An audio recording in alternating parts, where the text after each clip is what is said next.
Hello, and I am packaging up the last of the autographed copies that I have.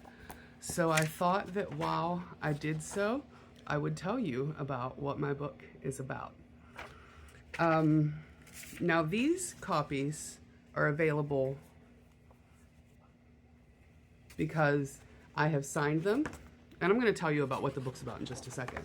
But I've signed these, and right now I'm also including a Furby feather as well as some stickers that I had made. My memoir, Sweaters for Furby, is 132 pages, and it is about how a cockatoo, Furby, saved a life unraveled by Cauda equina syndrome.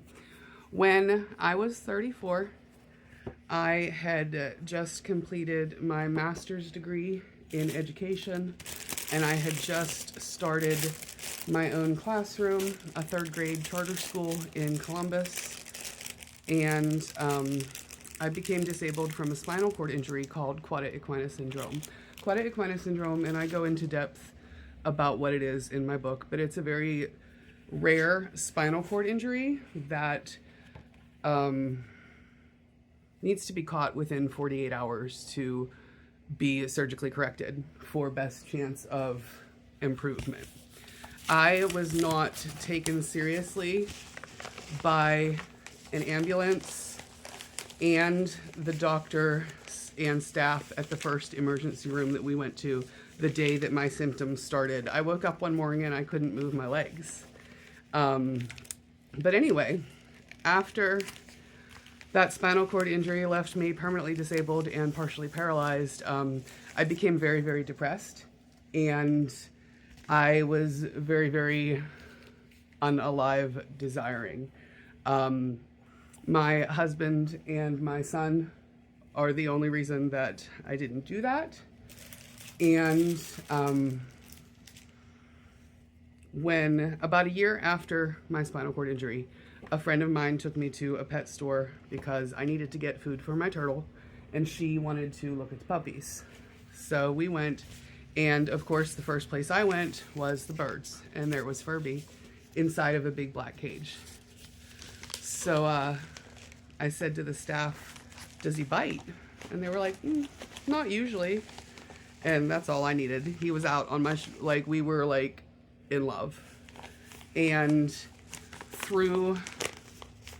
then I went home that night. Well, I went home that day. When my husband got home that night, I told him all about this amazing bird that I met and how I had wanted a cockatoo since I was 8 years old, and yada yada. And then I went to take a nap because I was exhausted from the day out.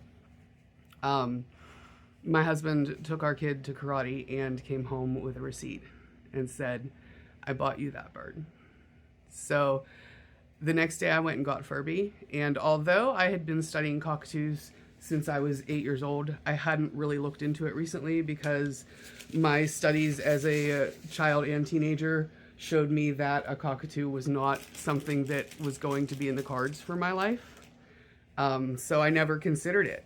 It was, hang on, I say something cute about here. I say, "The dream of owning a cockatoo remained in the background, never quite forgotten, but always completely out of reach."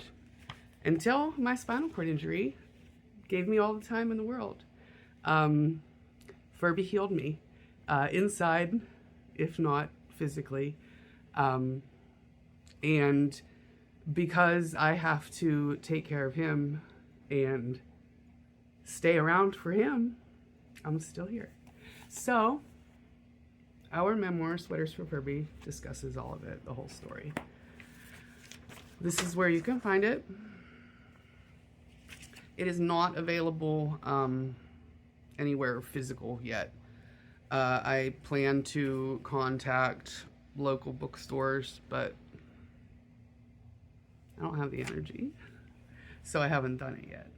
But anyway, this is where I send these out. These are autographed. This is actually Furby's footprint. I scanned his footprint and had a stamp made, and then that's my signature.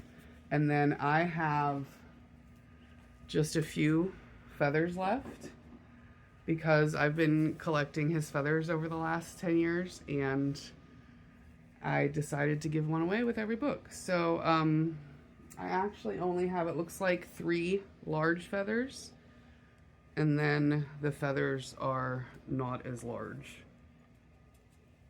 They're still Furby feathers. So thanks. If you made it this far, you should tell me what your favorite type of bird is in the comments.